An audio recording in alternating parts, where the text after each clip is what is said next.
नगरपालिका नगरपंचायत निवडणुकीच्या आरक्षणावरून सुप्रीम कोर्टामध्ये आज सुनावणी। निवडणुकीमध्ये 50% आरक्षणाचं उल्लंघन झाल्याचा याचिकेमध्ये उल्लेख। नगर परिषदा आणि नगरपंचायतींसाठी अर्ज भरण्याची शेवटची तारीख। उमेदवारांना अर्ज भरण्यासाठी 8 दिवसांची मुदत दिली होती। महाराष्ट्रामधील 246 नगर परिषदा आणि 42 नगरपंचायतींसाठी निवडणुकीसाठी बिगुल वाजलं। आगामी निवडणुकांसाठी स्थानिक पातळीवर चर्चा सुरू। काही ठिकाणी युती झाली। मुख्यमंत्री फडणवीसांची प्रतिक्रिया। काँग्रेस नेहरू गांधींचा विचार स्वीकारणारा पक्ष। मला जी काँग्रेस समजते ती काँग्रेस संपणारी नाही। शरद पवारांची प्रतिक्रिया। शरद पवार येणार म्हणजे मला अजूनही धडकी भरते। शरद पवारांपेक्षा मी 8.5 महिन्यांनी लहान। सोलापुरातील एका कार्यक्रमात काँग्रेसचे ज्येष्ठ नेते सुशीलकुमार शिंदेंचं वक्तव्य।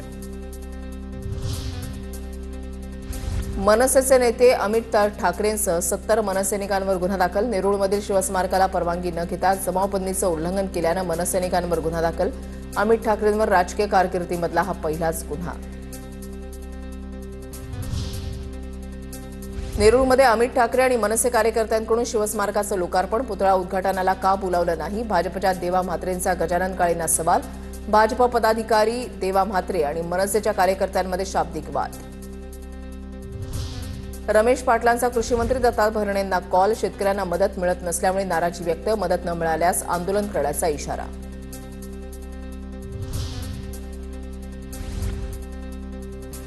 नंदुरबारमध्ये शिंदेंच्या सेनेचे आमदार चंद्रकांत रघुवंशी यांचे निकटवर्ती हिरालाल चौधरींचा भाजपामध्ये प्रवेश। निवडणुकीच्या तोंडावर चौधरींनी भाजपची वाट धरल्यानं शिंदेंच्या सेनेला धक्का।